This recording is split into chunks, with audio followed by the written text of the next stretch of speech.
In 1945, Japan was a smoking wasteland.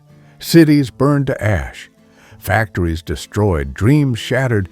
They produced just 127 motorcycles that entire year. 127. But by 1960, just 15 years later, Japan had become the world's largest motorcycle manufacturer.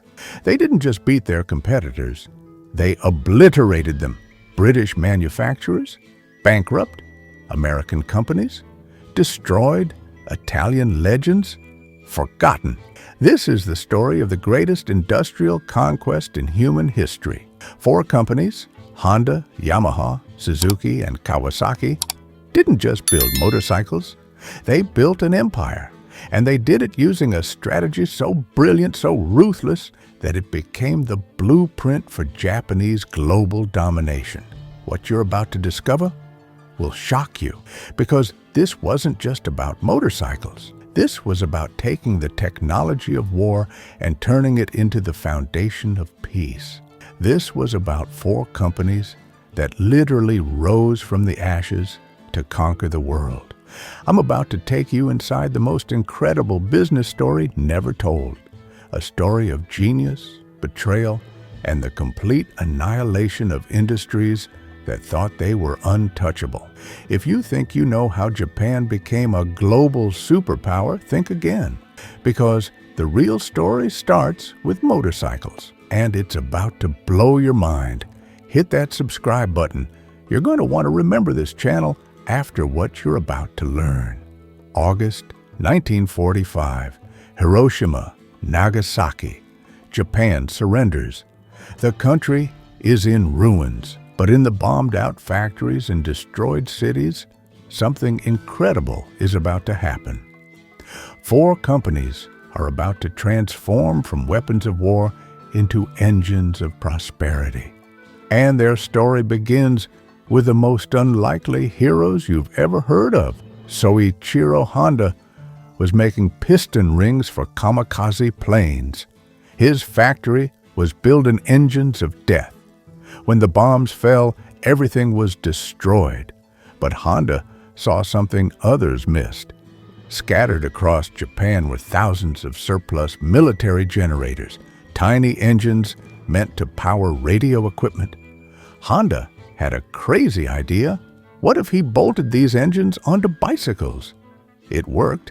People were desperate for transportation. Honda's motorized bicycles became an instant hit. But here's the genius part. He wasn't just selling transportation. He was selling hope.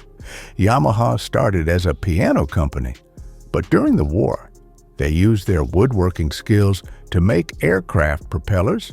When the war ended, they had the most advanced manufacturing equipment in Japan.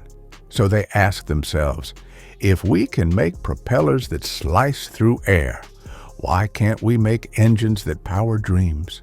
Suzuki made textile looms, but the war turned them into weapons manufacturers. They made machine guns, artillery, and aircraft parts. When peace came, they had something more valuable than any weapon. They had precision manufacturing. Their first motorcycle engine was so good, it literally saved the company from bankruptcy. Kawasaki built fighter planes and bombers. They had the most advanced aerospace technology in Japan. When the war ended, they were banned from making aircraft. But they had something no one else had. They knew how to build engines that could fly. But here's what makes this story incredible. These companies didn't just survive the war, they used the war to become something unprecedented.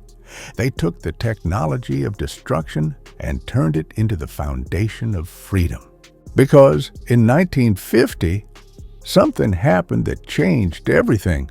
The American occupation forces made a decision that would accidentally create the most powerful industrial force in history. They legalized motorcycle racing with betting. And suddenly, 4 companies that had been building weapons of war were about to go to war with each other, not with bullets and bombs, but with horsepower and innovation. The motorcycle wars were about to begin. Mount Fuji, the first official motorcycle race in post-war Japan. 30,000 spectators, legal betting, prize money that could change lives. But this wasn't just about racing. This was about proving which company could build the future.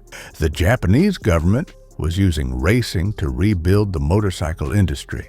They offered massive subsidies, 4.6 million yen split between just 6 companies.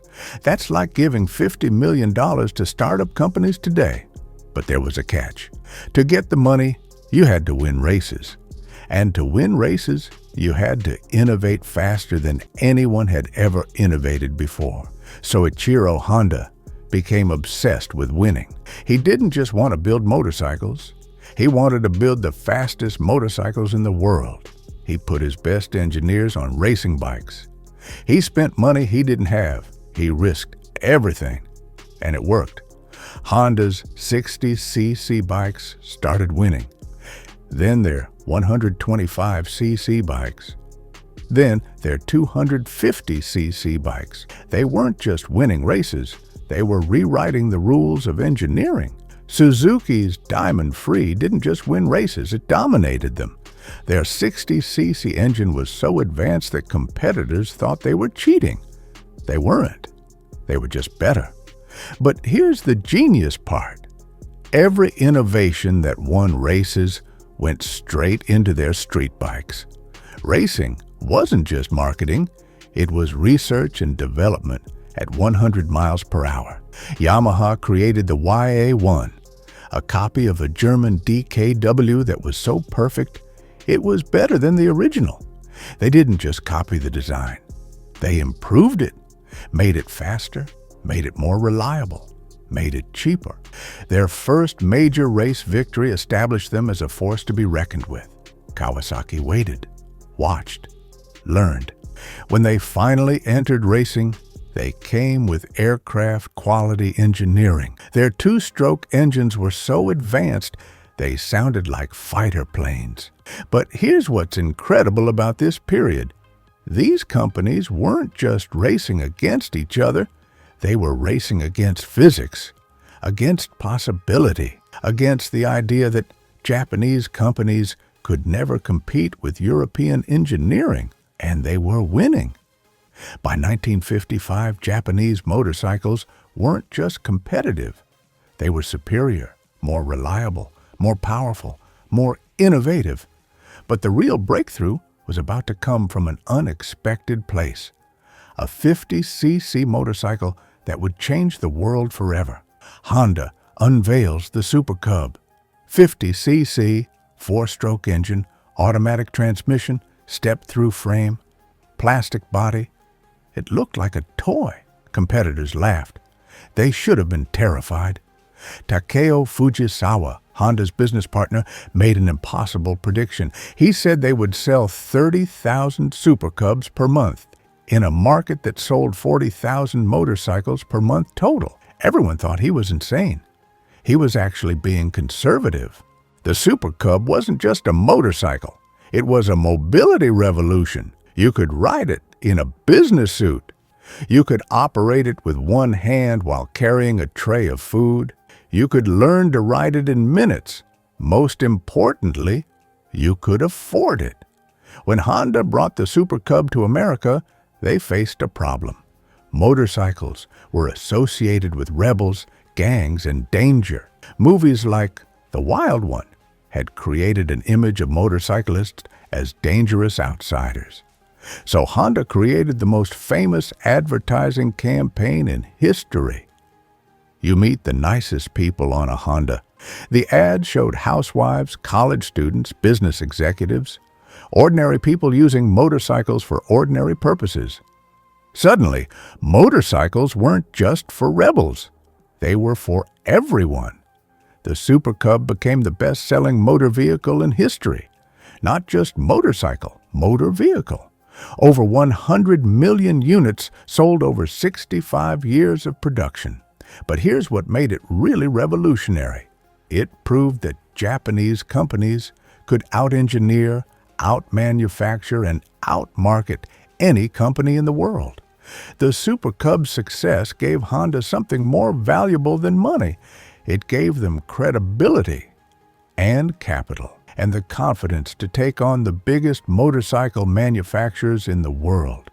Because while Honda was conquering the world with small motorcycles, they were secretly developing something that would destroy the entire motorcycle industry as everyone knew it. A 4-cylinder superbike that would make everything else obsolete. Tokyo Motor Show. Honda unveils the CB750, 4 cylinders, 68 horsepower, disc brakes, electric start, $1,495. The motorcycle world stopped breathing. The CB750 had features that had never been seen on a production motorcycle.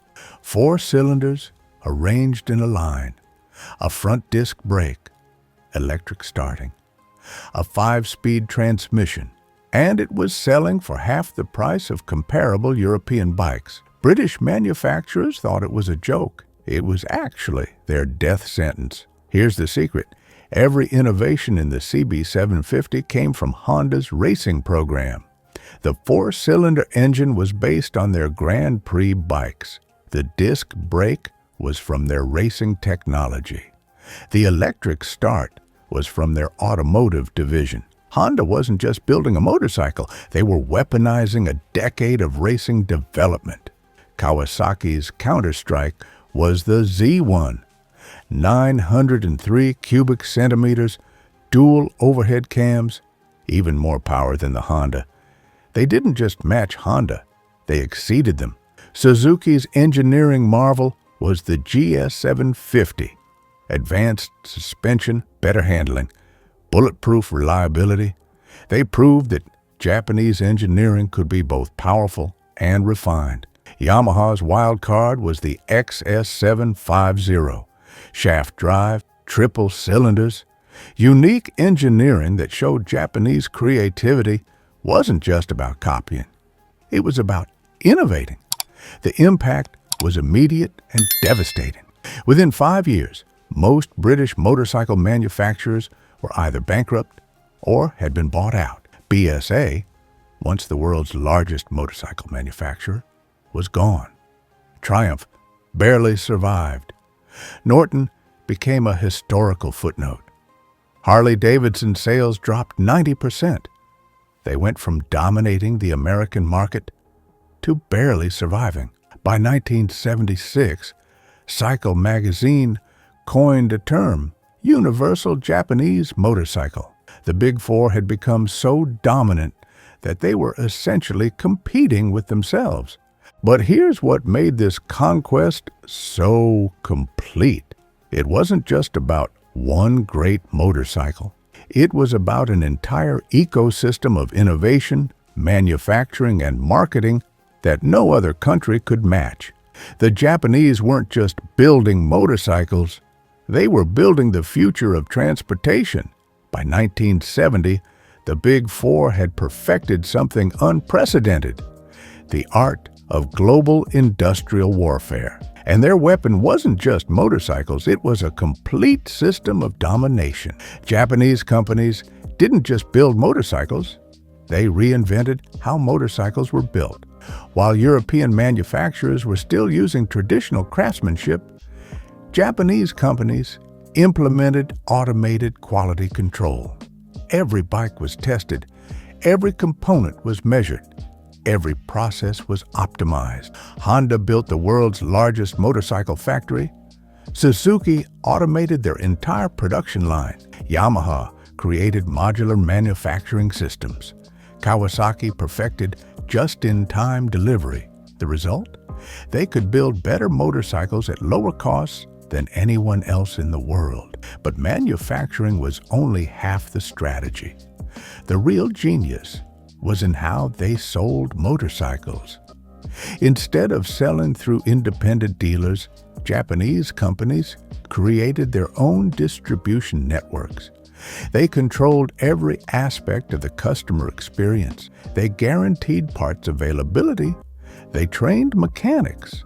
They made owning a Japanese motorcycle easier than owning any other brand. They didn't just sell motorcycles, they taught people how to ride them, how to maintain them, how to love them. Here's what made the Japanese unstoppable. They never stopped innovating.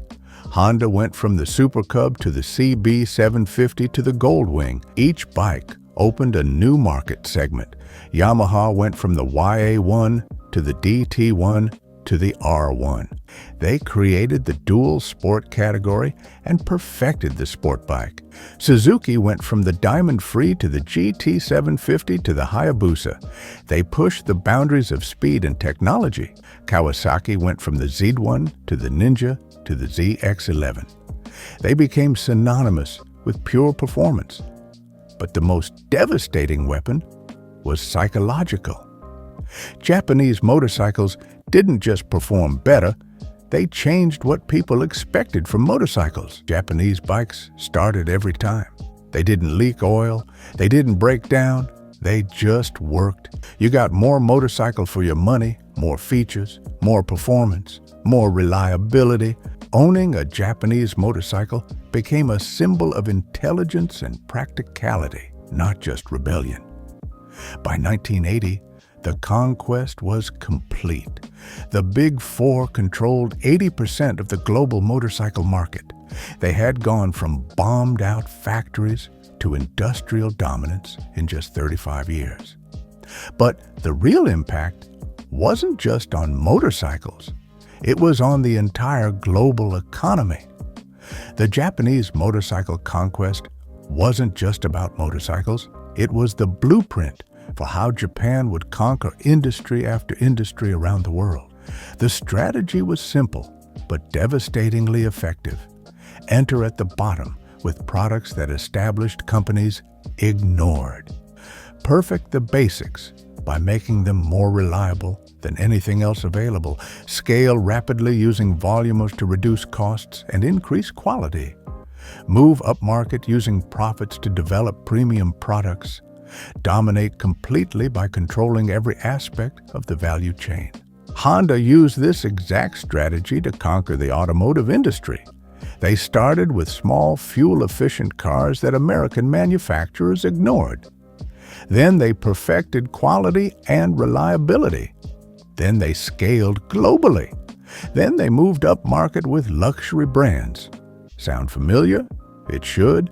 It's the same strategy they used with motorcycles. Sony, Panasonic, and Toshiba followed the same playbook. Start with affordable consumer electronics, perfect the technology, scale globally, move upmarket, dominate completely. But the real breakthrough was philosophical. Japanese companies didn't just build products, they built systems. Every aspect of their operations was optimized for continuous improvement. Continuous improvement wasn't just a buzzword, it was a way of life. Workers weren't just employees, they were partners in innovation. Inventory wasn't just reduced, it was eliminated. Quality wasn't just checked, it was built into every process. By 1990, Japanese companies dominated 70% of the motorcycle market, 30% of the automotive market, 50% of the electronics market, 40% of the camera market, and 25% of the steel market. They had become the world's second largest economy using strategies pioneered in the motorcycle industry, but success came with costs. Traditional manufacturing centers were devastated. Detroit became a rust belt. Birmingham's motorcycle industry died. Entire communities built around traditional manufacturing were destroyed. The Japanese had proven that industrial dominance wasn't permanent, that innovation and efficiency could overcome any advantage, that the future belonged to those who dared to imagine it. But here's the most incredible part of this story. It's not over. The Big Four are still innovating, still pushing boundaries, still showing the world what's possible when engineering meets ambition. Today, the Big Four aren't just motorcycle companies, They're technology companies that happen to make motorcycles. Honda is now the world's largest engine manufacturer. They make everything from lawnmowers to jets. They've sold over 500 million motorcycles and are pioneering electric mobility. Their humanoid robot, ASIMO, represents the future of artificial intelligence.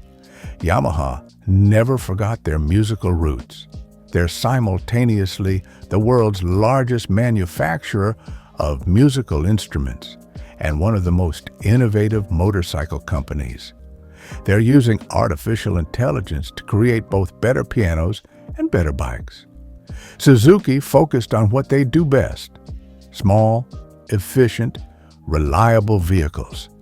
They dominate the Indian motorcycle market and are leaders in small displacement technology worldwide. Kawasaki never abandoned their heavy industrial roots. They build motorcycles, but they also build ships, trains, planes, and power plants. They're using their aerospace technology to create the motorcycles of the future. All four companies are now pioneering electric motorcycles. They're applying the same innovation and manufacturing excellence that made them dominant in gasoline engines to create the next generation of transportation. The Japanese motorcycle conquest teaches us several crucial lessons. Innovation beats tradition. The best products don't always come from the most established companies. Quality is everything. Reliability and performance matter more than heritage or marketing. Scale enables quality. Mass production can actually improve quality if done correctly. Continuous improvement works. Small, constant improvements compound into revolutionary advantages. Customer focus wins. Understanding what people actually want beats assuming what they should want. The Big Four are now preparing for their next conquest: autonomous motorcycles, electric mobility, and artificial intelligence. They're using the same strategies that made them dominant 50 years ago to build the transportation systems of tomorrow. Because the Japanese motorcycle story isn't history, it's prophecy. It's a blueprint for how innovative companies can still change the world, how quality and engineering can overcome any obstacle, how the future belongs to those bold enough to build it. The Japanese didn't just conquer the motorcycle industry, they proved that any industry can be revolutionized by companies willing to innovate, execute, and never stop improving. Honda, Yamaha, Suzuki, and Kawasaki rose from the ashes of World War II to become global empires. They turned weapons into transportation, destruction into creation, war into peace. But their greatest achievement wasn't building motorcycles. It was showing the world that the future belongs to those who dare to imagine it and have the courage to build it. Latest industry news and developments. As we speak, the Big Four are making headlines with groundbreaking developments that prove their dominance isn't slowing down, and they're literally rewriting the future of transportation as we know it. Honda's electric revolution, Honda, has officially declared 2024 as their first year of global electric motorcycle expansion. And they're not holding back. At EICMA 2024, Honda unveiled two game-changing electric concepts: the EV Fun Concept and EV Urban Concept. The EV Fun Concept isn't just another electric bike. It's Honda's first electric sports motorcycle, scheduled for production in 2025. This machine promises over 100 kilometers of range with CCS2 fast charging compatibility, the same standard used by cars. But here's what's revolutionary. Honda is applying automotive and power product technologies to create a completely new riding experience that's quiet, vibration-free, and emotionally engaging in ways gasoline bikes never could be. Even more explosive is Honda's massive expansion in India, where they've opened a new R&D center in Bengaluru and launched the Activa E and QC1 electric models. They're not just selling bikes, they're building an entire ecosystem with battery swap stations across major cities. As of March 2025, Honda has 150 stations in Bengaluru alone, with hundreds more planned. Their goal? 1 million electric motorcycle sales by 2026, growing to 3.5 million by 2030. That's not just growth, that's domination, the hydrogen breakthrough. But here's where it gets really insane. All four companies have joined forces in something unprecedented.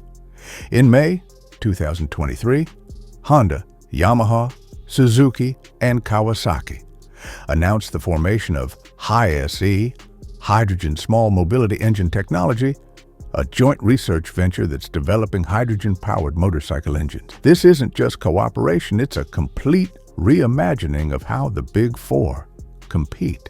Kawasaki already conducted the world's first public demonstration of a hydrogen-powered motorcycle at Suzuka Circuit in July 2024. Their hydrogen engine, based on the supercharged Ninja H2, doesn't use fuel cells like cars. It actually burns hydrogen directly in the cylinders. Project leader Satoaki Ichi revealed that hydrogen burns more quickly and under wider conditions than gasoline, creating a more responsive feeling than ever. They're not just making motorcycles cleaner, they're making them faster and more exciting. Yamaha has gone even further, developing hydrogen engines for both motorcycles and racing applications. They've already tested hydrogen-powered engines in Toyota racing cars and are developing complete hydrogen refueling systems and tanks specifically for small mobility applications. Their 2024 YXZ 1000R hydrogen prototype produces zero CO2 emissions, while maintaining the sound and feel of internal combustion engines.